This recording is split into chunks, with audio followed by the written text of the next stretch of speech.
Hey, what are you doing? Oh, it won't start. Why? Did you check the battery? Is the battery good? Well, we got another one for you. This Cub Cadet, zero turn, won't do nothing. No nothing here, nothing on the display. We don't hear a clicking in the motor. We don't hear anything. So we have this handy dandy test light, and we're gonna go through and use a simple test light because it's simple, you know. I mean, it's better than a wire. So check at the battery. See what you got. Should have a bright light. Okay, bright light, not a dim light. Turn the key on. Does it get dimmer? No. Can you see that? Doesn't get dimmer. Okay. Next thing, battery's good. All right, we got enough voltage to at least do something, to hear something. Okay. We're gonna check the fuse. Is the fuse okay? The fuse is good. Okay. Is it corroded? Is it corroded? Because that's a huge thing. Connections are always a huge problem. Okay. Now we're gonna go through and try to figure this out. Okay. I'm gonna check after the connections at the battery because sometimes the post can have corrosion. Okay. And we have good voltage there, so that's fine. Next thing to do is just check after the fuse holder. We can check on either side. We got positive and positive. My other end is on the ground, okay? We were checking positive, okay? We're good there. So we move down the line, okay? You gotta look at the key switch because most power is gonna go straight to the key switch in most case scenarios. I'm gonna delete this off of here and then I'll move you down here so you can see maybe.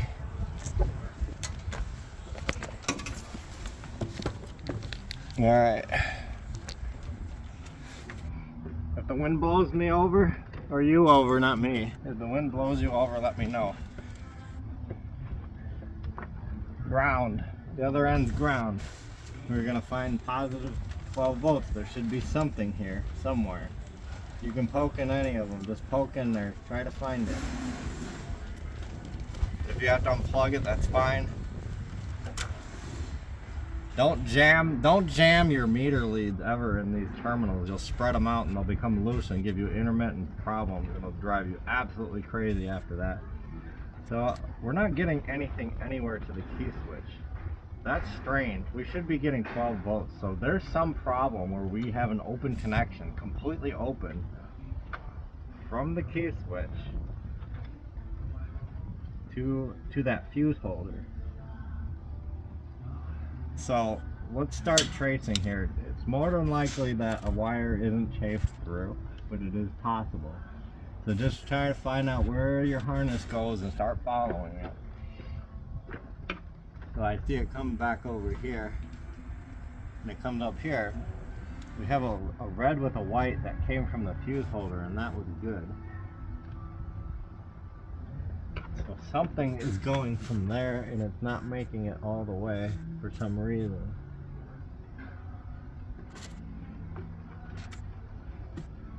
So this, we have a red and white here. We should have 12 volts here.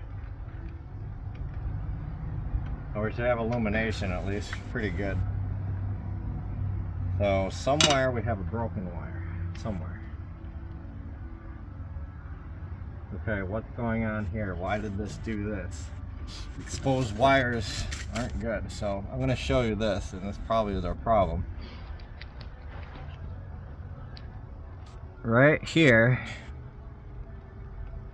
we got corrosion happening, which indicates that 12 volts has been getting wet and corroding against something. It's got corrosion happening. So I'm gonna check this wire here. I don't know if you can see that. Let's see if I can jam you in here. You can get a closer look. See the corrosion on that wire? It probably corroded all the way through it.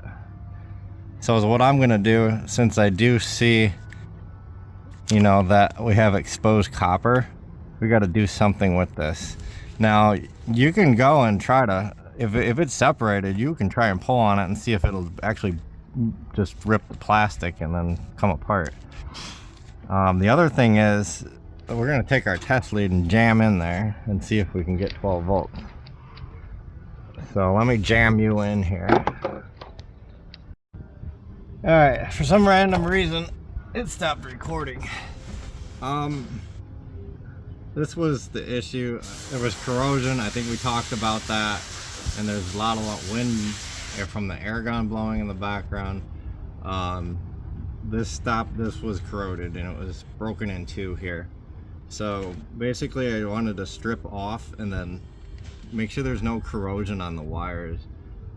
Sometimes you're gonna run into a scenario where it's really bad, and the problem is that you can deal with it. You don't want any green corrosion on there. That's a big issue. You can splice them back if they're in rough condition and it'll work.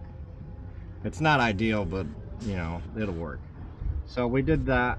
Now when we rotate the key switch, there's clicking on the fuel solenoid. I'm going to show you that. So back here, I don't know if you can hear it or see it, or neither. Right here's your fuel carburetor fuel solenoid. If this doesn't open up, your engine will crank, but it will not run. So you hear it clicky clicky when I rotate the key switch. So that's good. We got 12 volts there. So most likely that's the only problem why it won't start. So we're gonna start it and see what happens.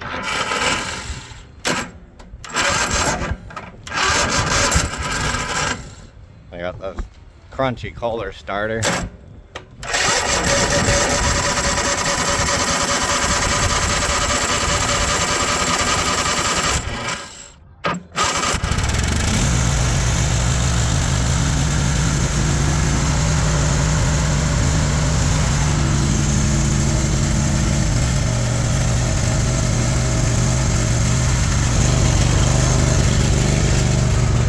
That's it. There's your crunchy no start Cup Cadet. So hope that helps a little bit with diagnosing when you have nothing, absolutely nothing, where to start. That thing runs like crap. We're gonna try to make it run a little bit better, do the maintenance, what it needs to be done, and send it on its way. Thanks. Subscribe, hit the like button.